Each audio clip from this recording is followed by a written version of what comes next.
আজবিকের lunch করা complete. আর আজবিক এখন ঢং করছে, কারণ এই জানলাটা আজবিক খুলতে পারছে না, সেই কারণে। তাই তো আজবিক? ওই যে পালিয়ে গেল চা। তো আজকের ব্লগটা একদম দুপুর থেকে শুরু করেছিলাম, একদম লাঞ্চের পর থেকে। আর এদিকে ওর প্রচণ্ড ঘুম পেয়ে গেছে, ওর কিচ্ছু ভালো লাগছে না এখন। তো এখন ওকে একটু ঘুম পাড়াবো। আর এখন বাজে প্রায় ওই 3:30 মতো। তো দেখতে থাকো ব্লগটা, কি করি না করি সমস্ত কিছুই তোমাদের সাথে যতটা পারবো ততটা শেয়ার করবো। শুয়ে পড়ো, শুয়ে পড়ো, শুয়ে পড়ো, শুয়ে পড়ো, এখানে শুয়ে পড়ো।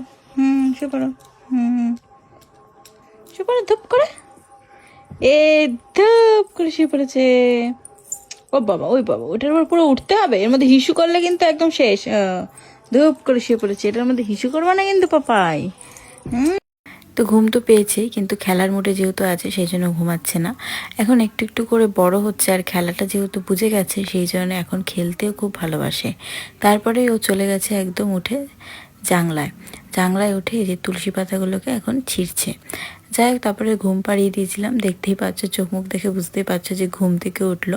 আর ঘুম থেকে ওঠানোর পর আরও এক যুদ্ধ, সেটা হচ্ছে জামা পরানো।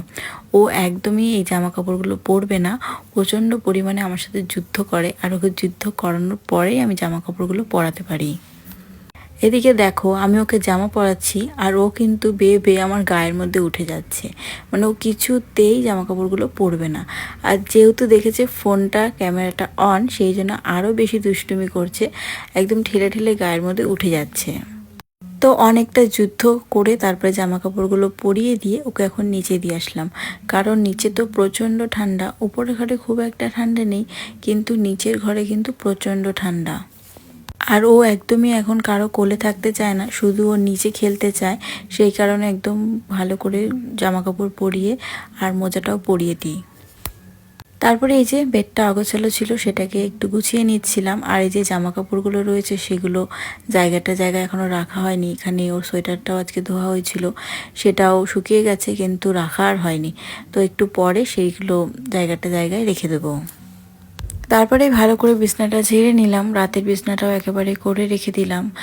সমস্ত কাজবাজ সেরে চলে এসেছি নিচে। আর এই যে নিচে এখানে এসে একটু বসেছি। আর উনি এদিকে দেখো একটু একটু করে হাঁটছে। এখন যেহেতু একটু একটু করে হাঁটা শিখেছে, সেই কারণে এখন আর উনি বসেও থাকবেন না আর হামাও দেবেন না, শুধুমাত্র এরকম একটু একটু করে হাঁটবেন আর ধুপুস থাপুস সেখানে পড়বে।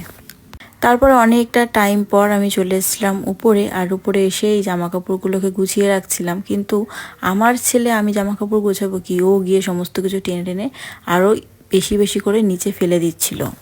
যতবারই আমি ওকে টেনে টেনে ওখান থেকে নিয়ে আসছিলাম, আর ও ততবারই চিৎকার করে করে আবার ওখানেই চলে যাচ্ছিল। তারপরে যাই হোক, আমি জামা কাপড়গুলো গুছিয়ে নিলাম। তারপরে এই যে নিয়ে এখন চলে এসেছি এই লাইট বোর্ডের এখানটাতে। এসে এই ফুলটাকে ধরার চেষ্টা করছে, ঠিক আছে। তো এরকমও মাঝে মাঝেই করে থাকে। যাই হোক, তো এখন ওকে একটু ঘুম পাড়াবো, কারণ এখন 11:30 বাজে। ওনার তো ঘুমের নামগন্ধই নেই, শুধুমাত্র দুষ্টুমি করতে ব্যস্ত। তো আজকের আমার এই ছোট্ট মিনি ব্লগটা তোমাদের কেমন লাগলো অবশ্যই কমেন্টসে জানিও। Tata, by.